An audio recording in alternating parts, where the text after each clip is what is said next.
Students, good morning. Welcome to APN online class. Myself Sandeep Kumar, your computer teacher. Let's start today's computer science class. Student, in last class we have studied about the series data structure in pandas. In chapter 3, we are studying data handling using pandas. That is the first part of pandas. In this we have first studied introduction of pandas. After that we have studied installing pandas. Pandas को हम कैसे install करते हैं इसका procedure हम लोगों ने study किया था. उसके बाद में हम लोगों ने स्टडी किया था डेटा स्ट्रक्चर इन पेंडास. तो data two types of data structure होते हैं पेंडास में. First one series, second is data frame. तो हम लोगों ने क्या किया था, कंटिन्यूसली हम लोग स्टडी कर रहे थे सीरीज डेटा स्ट्रक्चर को. सीरीज डेटा स्ट्रक्चर क्या होता है, एक वन डायमेंशनल एरे होता है जिसमें वैल्यूज होती है वो कंटिन्यूस मेमोरी लोकेशन में होती है और इसमें जो वैल्यूज होती है वो इंडेक्स नंबर के द्वारा रिप्रेजेंट की जाती है. इंडेक्स नंबर बाय डिफॉल्ट होता है वो 0 से स्टार्ट होता है. ये तो था सीरीज का बेसिक इंट्रोडक्शन. उसके बाद में हम लोगों ने सीरीज को क्रिएशन का प्रोसीजर स्टडी किया था कि हम सीरीज को कैसे क्रिएट करते हैं. तो क्रिएशन ऑफ सीरीज में सबसे पहले हम लोगों ने स्टडी किया था कि हम नंपाई एरे के थ्रू कैसे सीरीज बनाते हैं. यानी एक सिंपल एरे है, ये वन डायमेंशनल एरे हो गया. वन डायमेंशनल एरे में हम क्या करते हैं, वैल्यूज होती है वो कंटिन्यूस मेमोरी लोकेशन में से होती है. क्योंकि वन डायमेंशनल एरे होता है वो होमोजेनियस डेटा स्ट्रक्चर होता है. होमोजेनियस का मीनिंग होता है कि एक ऐसा डेटा स्ट्रक्चर जिसमें एक ही प्रकार की वैल्यू लगातार मेमोरी क्रम में सेव होती है. तो जैसे हम लोगों ने स्टडी किया था कि जब हम नंपाई एरे के थ्रू जब हम सीरीज को क्रिएट करते हैं तो सबसे पहले हमें क्या करना होगा, नंपाई और पेंडास दोनों को इंपोर्ट करना होगा. तो नंपाई को सबसे पहले हम इंपोर्ट करेंगे, उसके बाद में हम पेंडास को इंपोर्ट करेंगे. पेंडास को इंपोर्ट करने के बाद में हम लोग क्या करेंगे, नंपाई के थ्रू हम लोग क्या करेंगे, नंपाई ऑब्जेक्ट के थ्रू सबसे पहले एक एरे क्रिएट करेंगे और उस एरे को हम क्या करेंगे फिर पेंडास ऑब्जेक्ट के थ्रू सीरीज में कन्वर्ट करते हैं. तो ये हमारा फर्स्ट प्रोसीजर था, creation of series from नंपाई arrays. उसके बाद में नेक्स्ट हम लोगों ने स्टडी किया था creation of series from the dictionary. तो डिक्शनरी में हमें पहले से पता है कि डिक्शनरी में 2 टाइप्स ऑफ वैल्यू होती है. पहली होती है की, दूसरा होता है वैल्यू पेयर होता है. यानी डिक्शनरी में हमारे पास में की वैल्यू पेयर होता है. फर्स्ट वैल्यू रिप्रेजेंट करती है की को, कॉलन के आफ्टर वैल्यू रिप्रेजेंट करती है वैल्यू को. तो ये था हमारा डिक्शनरी की सहायता से सीरीज को क्रिएट करना. तो सबसे पहले हम डिक्शनरी क्रिएट करेंगे. डिक्शनरी को क्रिएट करने के बाद में पेंडास ऑब्जेक्ट की सहायता से हम क्या करेंगे, उसको सीरीज में कन्वर्ट कर देंगे. उसके बाद में हम लोगों ने स्टडी किया था accessing elements of series. Series के एलिमेंट को कैसे एक्सेस करते हैं, एक्सेस का मतलब होगा कैसे रीड करेंगे उनको. तो इसके लिए हमारे पास 2 टाइप्स ऑफ टेक्निक होती हैं.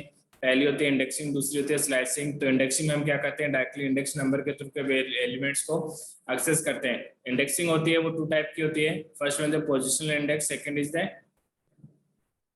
Labelled index. तो पोजिशनल इंडेक्स में हम लोग क्या करते हैं कि पोजीशन के थ्रू डायरेक्टली एलिमेंट को एक्सेस करते हैं. लेबल्ड इंडेक्स में हम लोग क्या करते हैं, यूजर डिफाइन इंडेक्स नंबर देते हैं. पोजिशनल इंडेक्स में तो डिफॉल्ट इंडेक्स नंबर होते हैं जो कि 0 से स्टार्ट होते हैं. लेबल्ड इंडेक्स में क्या करते हैं, यूजर अपनी इच्छा के अनुसार या अपने रिक्वायरमेंट के अकॉर्डिंग क्या कहते हैं इंडेक्स नंबर को चेंज कर सकता है. तो लेबल्ड इंडेक्स में जो इंडेक्स होते हैं वो नंबर भी हो सकते हैं, स्ट्रिंग भी हो सकता है और कैरेक्टर भी हो सकते हैं. तो ये हम लोगों ने इसके बाद में स्टडी किया था. उसके बाद में नेक्स्ट टॉपिक हम लोगों ने स्टडी किया था स्लाइसिंग. स्लाइसिंग क्या होती है, स्लाइसिंग में स्टार्ट और एंड रेंज डिफाइन होती है. स्टार्ट और एंड रेंज के बिटवीन की वैल्यूज को हम क्या करते हैं, एक्सेस कर सकते हैं. जब हम सीरीज में स्लाइसिंग लगाएंगे तो स्लाइसिंग में हमें क्या करना होगा, स्टार्ट और एंड इंडेक्स डिफाइन करनी होगी. स्टार्ट और एंड इंडेक्स के बीच की वैल्यू को हम डायरेक्टली यहाँ से एक्सेस कर सकते हैं. ये था स्लाइसिंग. उसके बाद में नेक्स्ट था कि स्लाइसिंग में हम लेबल इंडेक्स कैसे यूज में लेंगे. तो लेबल इंडेक्स का मतलब होता है यूजर डिफाइन इंडेक्स नंबर. तो आप यूजर डिफाइन इंडेक्स नंबर के थ्रू भी स्लाइसिंग लगा सकते हो. सिर्फ आपको डायरेक्टली पुट अप करना होगा स्टार्ट और एंड इंडेक्स. ओके. उसके बाद में हम लोगों ने स्टडी किया था कि स्लाइसिंग के थ्रू हम लोग क्या कर सकते हैं, वैल्यू कैसे चेंज करेंगे. तो इसके लिए हम लोगों ने स्टडी किया था कि किसी भी वैल्यू इंडेक्स की वैल्यू को अपडेट करना हो तो डायरेक्टली हम क्या करेंगे, तो स्लाइसिंग रेंज डिफाइन करने के बाद में आगे कांस्टेंट वैल्यू हम उसको डिफाइन कर देंगे बाय यूजिंग इक्वल साइन. तो इक्वल साइन के थ्रू जैसे मैंने लिखा हुआ सीरीज अल्फाबेटिक C2E = 500. यानी मैंने क्या किया है, मेरे पास में कोई सीरीज थी, कोई भी सीरीज है, उस सीरीज में C2E इंडेक्स नंबर की जो जितने वैल्यूज हैं वो अब किस में कन्वर्ट हो जाएंगे, 500 में. तो ये हो गया था स्लाइसिंग के थ्रू किसी वेरिएबल की वैल्यू को अपडेट करना. उसके बाद में हम लोगों ने नेक्स्ट स्टडी कर रहे हैं attributes of series. Attributes of series में पहला होता है नेम. तो नेम एट्रीब्यूट काम में लिया जाता है किसी सीरीज का नेम डिफाइन करने के लिए. जैसे मैंने लिखा सीरीज CAP.name, यानी मेरे पास में कैपिटल्स की एक सीरीज थी तो मैंने इसको शॉर्ट में लिखा सीरीज CAP.name. फंक्शन अप्लाई कर दिया, .name = मैंने लिखा कैपिटल्स. यानी अब जो मेरा सीरीज कैपिटल फंक्शन था उसका एक सिंपल नेम हो गया कैपिटल. तो ये हो गया पहला नेम डिफाइन करना किसका, सीरीज का. दूसरा इसका फीचर था वो हम क्या करते हैं, इंडेक्स को नेम डिफाइन कर सकते हैं. एंड इंडेक्स को नेम डिफाइन करने के लिए हम लोग लिखेंगे assign a name to the index of the series का name dot index dot name equal to countries. तो मैंने यहाँ पे मेरे पास में जो सीरीज थी, सीरीज कैप्सुलेशन जिसमें index number by default start थे 0 1 2 3 से हम लोग स्टार्ट किए थे। और अगर आप लेबल इंडेक्स काम में लोगे तो आप अपने हिसाब से काम में ले सकते हो। तो आप जो आपके जो इंडेक्स वैल्यूज हैं, जैसे इस एग्जाम्पल में आपको दे रखा है कि India, USA, UK and France है, वो इंडेक्स नंबर है। तो इनको मैंने एक नेम स्टार्ट कर दिया कंट्रीज। तो हम क्या कर सकते हैं, इंडेक्स को नेम असाइन करवा सकते हैं। और उसके बाद में नेक्स्ट फंक्शन है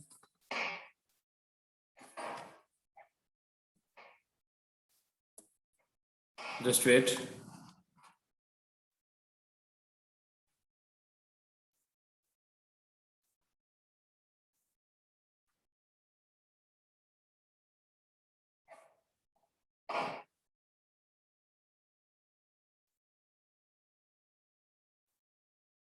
ओके स्टूडेंट, तो हम लोगों ने इंडेक्स नेम असाइन करवा दिया था। इंडेक्स नंबर के बाद में हम लोग को स्टडी करते हैं हेड, सॉरी एक सेकेंड। इंडेक्स नंबर के बाद में हम लोगों ने किया था नेक्स्ट था वैल्यूज। तो वैल्यूज के थ्रू हम क्या कर सकते हैं, print A list of values in the series. Series में कितनी वैल्यूज हैं, उन वैल्यूज को हम लिस्ट फॉर्मेट के रूप में प्रिंट करवा सकते हैं। तो इसके लिए हम फंक्शन डायरेक्टली काम में लेंगे print series name dot values. तो हमने लिखा है, जैसे मेरे पास में सीरीज थी कैपिटल्स कंट्री, तो इसमें लिखा मैंने print series capital country dot values. तो डॉट वैल्यूज के थ्रू हम क्या कर सकते हैं, वो सीरीज में जो भी वैल्यूज हैं वो सारी प्रिंट करवा सकते हैं। तो वैल्यूज थी इसमें new Delhi, Washington DC, London and Paris. Next था साइज। इस फंक्शन के थ्रू हम क्या कर सकते हैं, सीरीज की साइज को डिफाइन कर सकते हैं, सीरीज की साइज फाइंड आउट कर सकते हैं। इसका आउटपुट होगा वो हमेशा न्यूमेरिक में होगा। तो हमने लिखा print the number of values in the series. Series में टोटल वैल्यूज कितनी है इसको नंबर्स में प्रिंट करवाने के लिए इस फंक्शन को हम काम में लेते हैं। तो यहाँ पे मैंने लिखा print series CAP dot size. मेरे पास में जो कैपिटल कंट्री जो सीरीज थी उसकी साइज मैंने फाइंड आउट कर ली। टोटल 4 ही वैल्यू है, आपको ऊपर शो रखे हैं जैसे 30 पॉइंट में आउटपुट आ रखा है वैल्यूज का, new Delhi, Washington DC, London और पेरिस। तो 4 वैल्यू थी, सीरीज की साइज हो गई 4। उसके बाद में नेक्स्ट था एम्पटी फंक्शन। तो इस फंक्शन के थ्रू हम चेक करते हैं कि जो हमारी गिवन सीरीज है वो एम्पटी है कि नहीं। तो हम क्या करेंगे, डायरेक्टली अप्लाई कर देंगे सीरीज CAP.entry.empty फंक्शन क्या करेगा, फाइंड आउट करेगा सीरीज में कोई वैल्यू है कि नहीं। अगर वैल्यूज होंगी तो इसका आंसर आएगा फॉल्स, अगर वैल्यूज नहीं होंगी तो इसका आंसर आएगा ट्रू। ओके, उसके बाद में नेक्स्ट स्टडी करते हैं methods of series. To study the method of series, first we consider an example. तो let us consider the following series. Series 1020, हमारे पास में एक सीरीज है 1020 equal to PD dot series. PD pandas object होगा, dot series के through हमने function है series create करने के लिए। फिर लिखा NP dot arange. NP dot arange क्यों लिखा, देखो मैंने लिखा है यहाँ पे 10 to 20। तो 10 to 20 का मतलब होगा मैं एक एरे डिफाइन कर रहा हूँ जिसकी फर्स्ट वैल्यू है 10, लास्ट वैल्यू उसकी 20 और फर्स्ट से लास्ट के बीच में 1 1 का इंक्रीमेंट हो रहा है। तो यहाँ पे मुझे एक एरे बना रखा है मैंने। तो एरे के लिए हम लोग क्या कहते हैं, नमपाई एरे को काम में लेते हैं। इसलिए मैंने लिखा सीरीज 1020, ये जो सीरीज का नेम हो गया equal to PD pandas object होगा, डॉट सीरीज फंक्शन हो गया सीरीज को क्रिएट करने का। ब्रैकेट में लिखा NP डॉट अरेंज। NP हो गया नमपाई एरे डॉट अरेंज फंक्शन के थ्रू क्या कर रहे हैं हम लोग, क्या करें कि एरे बना दिया हम लोगों ने 10 to 20 वैल्यूज का। यानी इनिशियल वैल्यू होगी 10, लास्ट वैल्यू होगी 20 और हर वैल्यूज के बाद में होगा 1 1 का इंक्रीमेंट। इसको मैंने प्रिंट करवा दिया। जैसे मैं इसको प्रिंट करवाऊंगा तो by with the index number values print होंगे। तो इंडेक्स नंबर 0 रिप्रेजेंट करेगा वैल्यू 10 को, इंडेक्स नंबर 1 रिप्रेजेंट कर रहा है वैल्यू 11 को, इंडेक्स नंबर 2 रिप्रेजेंट कर रहा है वैल्यू 12 को, इंडेक्स 3 13, इंडेक्स 4 14, इंडेक्स 5 पे 15, इंडेक्स नंबर 6 पे 16, इंडेक्स नंबर 7 पे 17, इंडेक्स नंबर 8 पे 18 और इंडेक्स नंबर 9 पे 19। इसमें 20 नहीं आया, क्यों नहीं आया, क्योंकि हम लोगों ने काउंटिंग कहां से स्टार्ट किया, बाय डिफॉल्ट इंडेक्स नंबर कहां मिली, इसलिए इंडेक्स नंबर है 0 to 9 हो गई टोटल 10 वैल्यूज। ओके, अब क्या करते हैं, अब हम स्टडी करते हैं कि सीरीज में हम कौन कौन से मेथड अप्लाई कर सकते हैं। तो पहला मेथड है head n, return the first n number of the series. यानी आपको ब्रैकेट में n की जो वैल्यू आप डिफाइन करोगे उतने एलिमेंट्स हैं वो सीरीज को प्रिंट करवाने के लिए इसको काम में लेते हैं। If the value of n is not pass then the by default n take 5। अगर आपने इसके ब्रैकेट में n की कोई भी वैल्यू पास नहीं करोगे तो बाय डिफॉल्ट क्या होगी, इसकी वैल्यू 5 होगी। And the first 5 members are displayed, यानी लिस्ट के फर्स्ट 5 एलिमेंट है वो आपको डिस्प्ले होंगे। तो अगर आपको हेड फंक्शन आप अप्लाई करो तो इसको लिखने का सिंटेक्स होता है series name dot head bracket में n। तो हम क्या लिखेंगे, अगर आपने n की वैल्यू डिफाइन की है तो n की जितनी वैल्यू होगी उतने एलिमेंट्स आपको सीरीज के आउटपुट में प्रिंट करवा देगा। अगर आपने n की वैल्यू डिफाइन नहीं की है तो बाय डिफॉल्ट n की वैल्यू होगी वो 5 और 5 एलिमेंट्स है वो सीरीज के प्रिंट हो जाएंगे। जैसे इन एग्जांपल में हम लोगों ने एक सीरीज लिया था 1020, तो मैं यहाँ पे लिख रहा हूँ सीरीज 1020 डॉट हेड ब्रैकेट में 2, इसका मतलब हो गया सीरीज की फर्स्ट 2 वैल्यू प्रिंट होंगी। तो फर्स्ट 2 वैल्यू का मतलब 0 इंडेक्स और 1 इंडेक्स, तो 0 इंडेक्स पे हमारी वैल्यू 10 स्टोर है और 1 इंडेक्स पे वैल्यू हमारी 11 स्टोर है, तो दोनों को इसने प्रिंट करवा दिया। सेकंड मैंने इसी का एग्जांपल लिया है जिसमें मैंने हेड की वैल्यू को डिफाइन नहीं किया है। इसमें मैंने लिखा है सीरीज 1020 डॉट हेड ब्रैकेट में मैंने कुछ नहीं लिखा, इसका मतलब यहाँ पे एन की वैल्यू मैंने पास नहीं की है, तो बाय डिफॉल्ट एन की वैल्यू कितनी होगी 5 होगी। तो 5 एलिमेंट्स ऑफ सीरीज प्रिंट होंगी। 0 इंडेक्स रिप्रेजेंट कर रहा है 10 को, 11 पे 1 पे 11, इंडेक्स नंबर 2 पे 12, इंडेक्स नंबर 3 पे वैल्यू 13 और इंडेक्स नंबर 4 पे 40। तो हेड फंक्शन काम लेते हैं, हेड एन फंक्शन काम ले जाता है इससे सीरीज के n number of elements, first n number of elements को प्रिंट करवाने के लिए। ओके अगर आप एन की वैल्यू डिफाइन करोगे, जितनी वैल्यू आप एन की डिफाइन करोगे उतने एलिमेंट्स प्रिंट हो जाएंगे। अगर आपने एन की वैल्यू यहाँ पे पास नहीं की है तो बाय डिफॉल्ट एन की वैल्यू क्या होगी 5 और सीरीज की फर्स्ट 5 एलिमेंट्स को ये प्रिंट करवा देगा। उसके बाद हम नेक्स्ट स्टडी करते हैं। सेकंड फंक्शन होता है count, return the number of non n values in the series. N का मतलब हो गया नॉन न्यूमेरिक वैल्यू, यानी ऐसी वैल्यू जो न्यूमेरिक नहीं है। तो return the number of non n values in the series, तो उसके लिए मैंने लिखा सीरीज 1020 डॉट काउंट ब्रैकेट में मैंने आर्गुमेंट पास नहीं होता है इसमें, तो इसका आउटपुट है 10। तो यानी हमारी सीरीज में नॉन न्यूमेरिक वैल्यू टोटल कितनी है 10 वैल्यूज हैं जो नॉन न्यूमेरिक हैं। ओके नॉन न्यूमेरिक का मतलब क्या है जो न्यूमेरिक वैल्यू नहीं है। देखो अरे है तो अरे में जितनी वैल्यूज होंगी वो अरे के रूप में ही काउंट होंगी, न्यूमेरिक वैल्यू काउंट नहीं होंगी। तो टोटल हमारे पास अरे में कितनी वैल्यू 10, तो इसका आंसर आ गया 10। थर्ड फंक्शन है टेल ब्रैकेट में n, return the last n number of series, यानी सीरीज के लास्ट एन एलिमेंट्स को प्रिंट करवाने के लिए इस फंक्शन को काम लेते हैं। देखो टेल का मतलब क्या होता है पूछ होती है, तो इसका मतलब सीरीज का लास्ट एंड होगा, तो लास्ट एंड से कितने वैल्यू प्रिंट करवाएगा एन वैल्यूज को।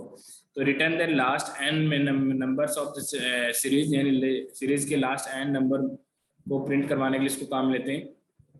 If the value of n is not pass, अगर आपने एन की वैल्यू नहीं दी है then by default and take 5, तो by default n की वैल्यू कितनी होगी 5 and the last 5 members are displayed, और लास्ट 5 एलिमेंट्स होंगे वो प्रिंट हो जाएंगे। तो इसके लिए मैंने दोनों एग्जांपल लिए हैं। पहले एग्जांपल में मैंने लिखा है सीरीज 1020.tel2, यानी सीरीज के लास्ट 2 एलिमेंट्स हैं वो प्रिंट होंगे।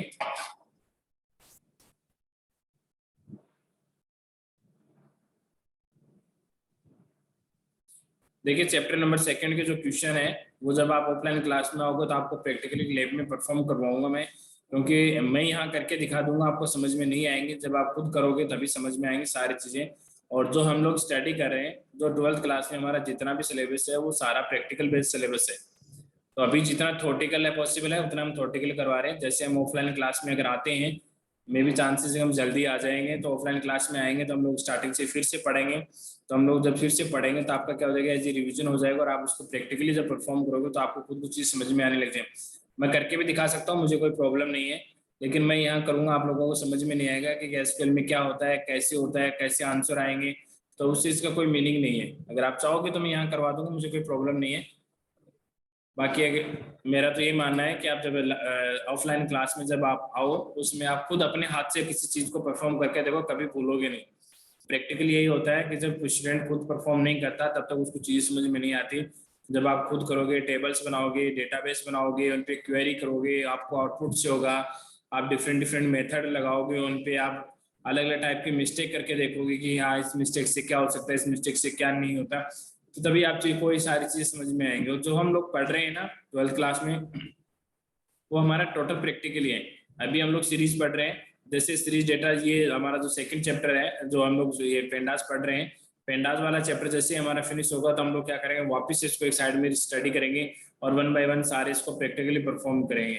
ये अब पॉसिबल है क्योंकि हम लोग इसको कर सकते हैं, और एक बार मैं आपको करके दिखा दूंगा, उसके बाद में आप लोग खुद परफॉर्म करोगे तो आपको सारी चीज समझ में आ जाएगी। क्वेश्चन आंसर के इसीलिए मैंने छोड़ रखे हैं क्योंकि समझ में तभी आएंगे जब आप खुद परफॉर्म करोगे। ओके, तो जैसे हम ऑफलाइन में आएंगे तो वापस से हम लोग स्टडी करेंगे और उसको हम प्रैक्टिकली परफॉर्म करेंगे।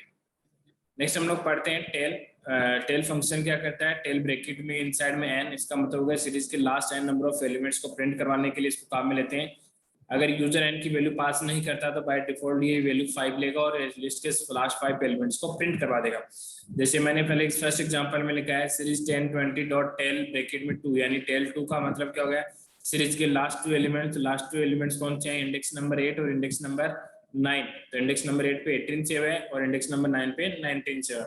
उसके बाद में मैंने इसी का सेकंड एग्जांपल लिया है जिसमें मैंने लिखा है सीरीज 10 20 डॉट टेल, ब्रैकेट में मैंने कोई भी वैल्यू पास नहीं की है। इसका मतलब क्या हो गया, बाय डिफॉल्ट n की वैल्यू कितनी होगी 5 और सीरीज के लास्ट 5 एलिमेंट्स को प्रिंट करवा देगा।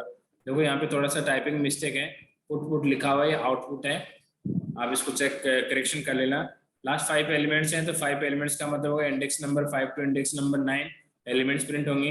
तो इंडेक्स नंबर 5 पे 15 सेव है तो 15 को प्रिंट करवा देगा, इंडेक्स नंबर 6 पे 16, इंडेक्स नंबर 7 पे 17, इंडेक्स नंबर 8 पे 18 और इंडेक्स नंबर 9 पे वैल्यू 19 स्टोर है तो ये प्रिंट हो जाएंगे। तो टेल फंक्शन क्या करेगा, लिस्ट के लास्ट 5 एलिमेंट्स या लिस्ट के last n number of elements को प्रिंट करवाने के लिए काम मिलेगा।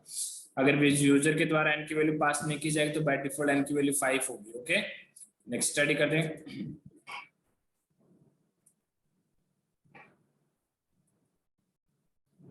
ओके, उसके बाद में नेक्स्ट हमारा टॉपिक है मैथमेटिकल ऑपरेशन ऑन सीरीज। जैसे हम लोग डाटा से जब 11th क्लास में हम लोगों ने डाटा स्ट्रक्चर पढ़े थे, सीरीज पढ़ा था, डिक्शनरी पढ़ा था, उन पे सब पे हम लोगों ने मैथमेटिकल ऑपरेशन लगाए थे। उसी तरीके से सीरीज पे हम कौन कौन से मैथमेटिकल ऑपरेशन लगा सकते हैं और कैसे लगाएंगे तो उनको हम डिटेल में स्टडी करते हैं। तो सबसे पहले हम देखते हैं we can perform basic mathematical operation like addition, subtraction, multiplication, division etc। यानी आप क्या कर सकते हो, लिस्ट पे एडिशन भी परफॉर्म कर सकते हो, मल्टीप्लिकेशन भी लगा सकते हो, डिवीजन भी लगा सकते हो। while performing mathematical operation on series, index matching is implemented and all missing values are filled with NaN by default। देखो क्या होगा, जब हम सीरीज पे कोई भी मैथमेटिकल ऑपरेशन लगाएंगे, चाहे वो एडिशन हो, सब्ट्रैक्शन हो, मल्टीप्लिकेशन हो, डिवीजन हो, उसमें क्या होगा, इंडेक्स मैचिंग होगा। इंडेक्स मैचिंग का मतलब हो गया जब आप दो सीरीज को आपस में ऐड करोगे तो दोनों सीरीज में अगर इक्वल नंबर ऑफ इंडेक्स हैं कि नहीं, अगर दोनों सीरीज में इक्वल नंबर ऑफ इंडेक्स होंगी तो उसका आंसर सही आएगा, और अगर दोनों में इक्वल नंबर ऑफ इंडेक्स नहीं होंगी तो जिस सीरीज में जो इंडेक्स नंबर मिसिंग है उस इंडेक्स नंबर की में वैल्यू की जगह बाय डिफॉल्ट क्या पुट अप कर देंगे, NaN। इसका मतलब नॉन न्यूमेरिक वैल्यूज होती हैं, यानी हम NaN पुट कर देंगे। कीवर्ड काम मिलेंगी वहां पे डायरेक्टली जिसकी सीरीज में, दोनों सीरीज में जो इंडेक्स नंबर मिसिंग है वहां पे डायरेक्टली पुट अप कर देंगे NaN। ओके, अब हम लोग क्या करते हैं, कंसीडर द फॉलोइंग सीरीज। हम लोग हमारे पास दो सीरीज लेते हैं एग्जांपल में, series A and series B। For understanding mathematical operation हम सीरीज की सीरीज में हम कैसे मैथमेटिकल ऑपरेशन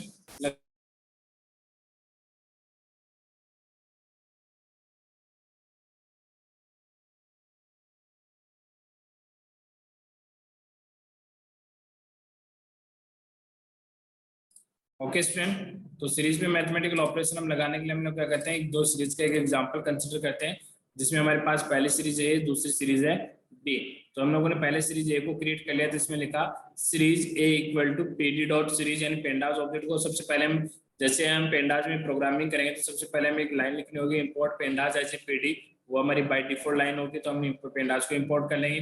उसके बाद में हम लोग सीरीज क्रिएट करेंगे, तो मैंने पहले एक सीरीज बनाई है series A equal to PD pandas object dot series function मैंने अप्लाई कर दिया। सीरीज की वैल्यू मैंने पास की है 1 2 3 4 5 और उसके लिए मैंने इंडेक्स नंबर काम में लिया ABCDE।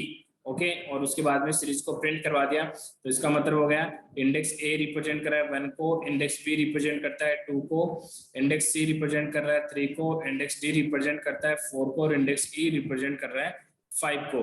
तो यहाँ से क्या हो गया, मैंने पहले एक सीरीज बना ली है यूजिंग इन पेंडाज, तो डायरेक्टली मैंने सीरीज को प्रिंट करवा लिया है, सीरीज क्रिएट की, वैल्यू पास करवा दी और प्रिंट करवाया। देखो इस सीरीज में मैंने क्या लेबल्ड इंडेक्स को काम में लिया है, यानी मैंने अपनी खुद की इंडेक्स डिफाइन किया है, यूजर डिफाइन इंडेक्स मैंने काम में लिया है ABCD। तो इसका मतलब ये कौन सी इंडेक्स है, लेबल्ड इंडेक्स, और इसको मैंने प्रिंट करवा लिया। ये थी हमारी सीरीज है। उसके बाद में मैंने कंसिडर किया है सीरीज B। इसी तरीके से हम लोगों ने सीरीज B को क्रिएट किया, तो मैंने लिखा series B equal to PD dot series और वैल्यू पास करवा दी 10 20 -10 -50 और 100 और कॉमा इंडेक्स, लेबल इंडेक्स मैंने डिफाइन किए हैं ZYACE। तो इसको जैसे मैं प्रिंट करवाऊंगा तो जो इंडेक्स नंबर है Z को रिप्रेजेंट कर रहा है 10 को, इंडेक्स नंबर Y रिप्रेजेंट करता है 20 को, इंडेक्स नंबर A रिप्रेजेंट कर रहा है -10 को, इंडेक्स नंबर C रिप्रेजेंट कर रहा है -15 को और इंडेक्स नंबर E रिप्रेजेंट कर रहा है 100 को। ये हमारे दो एग्जांपल थे। अब हम इन पे क्या करेंगे, मैथमेटिकल ऑपरेशन अप्लाई करते हैं। तो हम सबसे पहले मैथमेटिकल ऑपरेशन पढ़ते हैं एडिशन ऑफ टू सीरीज। देखो एडिशन ऑफ टू सीरीज है वो दो प्रकार से होते हैं। पहला मेथड हो गया डायरेक्टली आप प्रिंट करवा दो सीरीज A प्लस B। यानी जैसे हम लोग क्या करते हैं, जब भी हम कोई प्रोग्राम बनाते हैं तो हम लिख देते हैं C equal to A plus B, तो वहाँ पे हमारा वेरिएबल सी था वो आउटपुट कंसिडर करने के लिए होता है। तो इसमें पाइथन में हमें आउटपुट वेरिएबल की रिक्वायरमेंट नहीं है, हम डायरेक्टली प्रिंट करवा देंगे। प्रिंट ब्रैकेट में हम लोग देंगे series a plus series b, यानी सीरीज ए और बी दोनों ऐड हो जाएंगे। अब देखो सीरीज ए और बी दोनों को जब हम ऐड करेंगे तो एडिशन परफॉर्म क्या होगा, एडिशन परफॉर्म करने के लिए सबसे पहले क्या होगा, इंडेक्स मैचिंग होगा। इंडेक्स मैचिंग का मतलब हो गया दोनों सीरीज में इंडेक्स नंबर सेम है कि नहीं, इक्वल नंबर ऑफ इंडेक्स हैं कि नहीं। अगर इक्वल नंबर ऑफ इंडेक्स होंगे तो वहां से हमारे पास आउटपुट आ जाएगा। अगर इक्वल नंबर ऑफ इंडेक्स नहीं होंगे तो जो इंडेक्स वैल्यू मिसिंग होगी उसको रिप्लेस कर देंगे हम एन के थ्रू। तो जैसे हमारे पास फर्स्ट सीरीज में इंडेक्स नंबर थे A B C D E, दूसरी इंडेक्स में हमारे पास में दूसरी सीरीज में इंडेक्स नंबर है जेड वाई ए सी ई। इसका मतलब क्या हो गया, फर्स्ट इंडेक्स वैल्यू ए को ऐड करेंगे दोनों सीरीज को, तो सीरीज ए में इंडेक्स में ए में वैल्यू सेव है 1 और सीरीज बी में वैल्यू सेव है 10। तो इसका मतलब हो गया 1 माइनस 10, तो 1 माइनस 10 करेंगे तो आंसर कितना आएगा -9, तो इसको मैंने लिख दिया 9.0। ठीक है। सेकेंड इंडेक्स नंबर थी सीरीज ए में बी, तो यानी दोनों सीरीज ए और सीरीज बी दोनों के बी इंडेक्स की वैल्यू है वो आपस में ऐड होंगी। तो सीरीज ए में तो हमारे पास में बी की वैल्यू है 2, लेकिन सीरीज बी में नहीं है इंडेक्स नंबर बी, तो बी में इंडेक्स नंबर नहीं है, तो इसका आंसर क्या हो जाएगा NaN, यानी नॉन न्यूमेरिक वैल्यू हो गया। ओके, ये बाय डिफॉल्ट हम पुट अप करेंगे। फिर नेक्स्ट इंडेक्स थी हमारे पास सीरीज ए में, दैट इज सी, इसकी वैल्यू है 3, लेकिन इंडेक्स सीरीज बी में सी नहीं है। सीरीज बी में सीरीज बी में सी है, और सी किसको रिप्रेजेंट कर रहा है, -50 को रिप्रेजेंट कर रहा है। तो इसका मतलब होगा 3 - 50, 3 - 50 का मतलब हो गया -47। तो इंडेक्स सी के वैल्यू कितने आ गई, -47। फिर उसके बाद में नेक्स्ट इंडेक्स है सीरीज ए में डी की वैल्यू है हमारे पास में 4, लेकिन डी है वो बी में नहीं है, सीरीज बी में डी नहीं है। इसका मतलब इसकी वैल्यू क्या होगी, NaN होगी, यानी इनको हम ऐड नहीं कर सकते। यानी एडिशन का जो इसका आंसर है वो न्यूमेरिक वैल्यू नहीं आएगा, तो हमने डी की वैल्यू क्या रिप्रेजेंट कर दी, NaN के थ्रू रिप्रेजेंट कर दी। फिर उसके बाद में सीरीज ए में नेक्स्ट इंडेक्स वैल्यू है ई, जिसकी वैल्यू है 5, और बी में ई की वैल्यू है वो 100, तो इसका मतलब 5 + 100 इक्वल टू कितना होगा, 105। इसका आंसर आएगा इंडेक्स ई का। फिर नेक्स्ट वैल्यू थी हमारे पास सीरीज ए के सारे इंडेक्स हो गए। अब सीरीज बी में कौन सी इंडेक्स रिमेनिंग रह गई, वाई और जेड इंडेक्स रिमेनिंग रह गई। तो सीरीज बी में जेड की वैल्यू है वो 10 है, लेकिन ए में जेड नहीं है। सीरीज बी में जेड की वैल्यू 10 है, लेकिन ए में 10 नहीं है। इसका मतलब जेड की वैल्यू क्या हो जाएगी, NaN हो जाएगी। और इसी तरीके से सीरीज बी में वाई है, उसकी वैल्यू हमारे पास में गिवन है 20, लेकिन सीरीज ए में वाई नहीं है। इसका मतलब इसकी वैल्यू रिप्रेजेंट कर देंगे NaN। तो इन शॉर्ट हम कह सकते हैं, जब भी हम दो सीरीज पे एडिशन परफॉर्म करेंगे, ये पहला मेथड है एडिशन का, तो हम डायरेक्टली पुट अप कर दिया, series a plus series b दोनों को हम डायरेक्टली ऐड कर देंगे। दोनों में इंडेक्स मैचिंग करेंगे। इंडेक्स मैचिंग का मतलब हो गया कि दोनों सीरीज में सेम नेम से इंडेक्स है कि नहीं। अगर सेम नेम से इंडेक्स होगी तो उनकी वैल्यू को हम ऐड कर देंगे। अगर सेम नेम से इंडेक्स नहीं होगी तो जिस सीरीज में भी मिसिंग है, किसी भी सीरीज में मिसिंग हो तो उसको रिप्रेजेंट कर देंगे NaN। अगर यानी मिसिंग वैल्यूज को हम रिप्रेजेंट करेंगे NaN से, और जहाँ पे इंडेक्स नंबर मैच करें तो उनकी वैल्यू पे हम एडिशन ऑपरेशन अप्लाई कर देंगे। तो ये पहला मेथड हो गया एडिशन ऑफ 2 सीरीज। उसके बाद में नेक्स्ट है second method. The second method is applied when we do not want to have NaN values in output. यानी second method हम उस कंडीशन में काम में लेंगे जब आप NaN वैल्यू नहीं लिखना चाहते, यानी आपका जो आंसर आ रहा है उसमें NaN वैल्यू नहीं आनी चाहिए। तो we don't want to put या print NaN value in output. We can use the series method. तो उसके बाद में हम लोग क्या करेंगे, फंक्शन अप्लाई करेंगे, add function and parameter fill value to the replace missing value with a specified value। यानी जिसकी वैल्यू, जिस इंडेक्स नंबर की वैल्यू जिस सीरीज में मिसिंग है उसको हम रिप्लेस कर देंगे 0 से। यानी हम क्या करेंगे, मिसिंग वैल्यू की जगह डायरेक्टली पुट अप कर देंगे 0। दैट इज कॉलिंग, यानी series a dot add bracket में सीरीज बी लिखा है, इसका मतलब होगा किसके इक्विवेलेंट है, सीरीज ए प्लस बी। तो ऐड फंक्शन हम अप्लाई करेंगे। तो इस कंडीशन में जब हम चाहते हैं कि हमारे आउटपुट में NaN वैल्यू प्रिंट नहीं हो, तो NaN वैल्यू अगर आप आउटपुट में प्रिंट नहीं करना चाहते तो हमें क्या करना होगा, ऐड फंक्शन अप्लाई करना होगा। इसको लिखने का मेथड क्या होगा, यदि आप series a plus series b करना चाहते तो आप लिखोगे series a dot add bracket में सीरीज बी और उसके बाद में कोमा लगा के फिल वैल्यू पैरामीटर आपको काम में लेना होगा, फिल अंडरस्कोर वैल्यू पैरामीटर होगा इक्वल टू, आप वैल्यू डिफाइन कर दो कि जो भी मिसिंग वैल्यू है उसको किससे रिप्लेस करना है। कोई भी न्यूमेरिक वैल्यू दे सकते हो आप, 0 भी ले सकते हो, 1 भी ले सकते हो, 10 भी ले सकते हो, 100 भी ले सकते हो। यूजर अपनी रिक्वायरमेंट के अकॉर्डिंग यहाँ पे कोई भी वैल्यू पुट अप कर सकता है। बाय डिफॉल्ट मैंने क्या किया, यहाँ पे 0 वैल्यू को पुट अप कर दिया। तो ये मेथड किसके इक्वल है, series a plus series b के इक्वल। तो सेकंड मेथड में मैंने लिखा series a dot add function मैंने कॉल कर लिया, जो ब्रैकेट में लिखा series b comma fill value equal to 0, यानी जो वैल्यू फिल मिसिंग है, यानी जिनको हमने पहले वाले मेथड में एन के थ्रू रिप्रेजेंट किया उनको हम क्या कर देंगे, 0 रिप्रेजेंट कर देंगे। तो इस सीरीज का आउटपुट क्या होगा, देखो सीरीज ए है, सीरीज ए में सॉरी इंडेक्स नंबर ए की वैल्यू 1 है और बी में इंडेक्स की ए की वैल्यू कितनी है, 10 -10 है। तो इसका मतलब हो गया 1 - 10, तो 1 - 10 करेंगे तो -9 आ गया, तो 9.0 लिख दिया। ओके, इससे कोई फर्क नहीं पड़ता, -9 और 9.0 -9 ही रहेगा। सेकंड है बी इंडेक्स, बी की सीरीज ए में वैल्यू है 2 और बी में वैल्यू नहीं है, तो इसका मतलब मैंने क्या किया, बी में इसकी वैल्यू नहीं है तो इस बी में इसकी वैल्यू को कर दिया 0, क्योंकि fill value equal to 0 and missing value 0 से रिप्रेजेंट हो गए।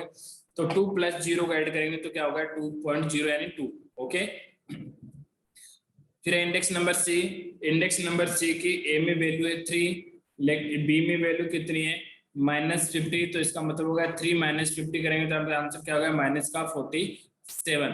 फिर नेक्स्ट इंडेक्स वैल्यू थी ए में डी, डी की वैल्यू हमारे पास में 4 लेकिन बी में डी इंडेक्स नहीं है तो उसकी वैल्यू को हमने कर दिया 0, तो इसका मतलब हो गया 4 + 0 आंसर आ गया 4.0 यानी 4। ओके, फिर नेक्स्ट इंडेक्स वैल्यू है हमारे पास में ई, ई की वैल्यू ए में है 5 और बी में है इसकी 100, तो मैंने लिखा 5 + 100 = 105।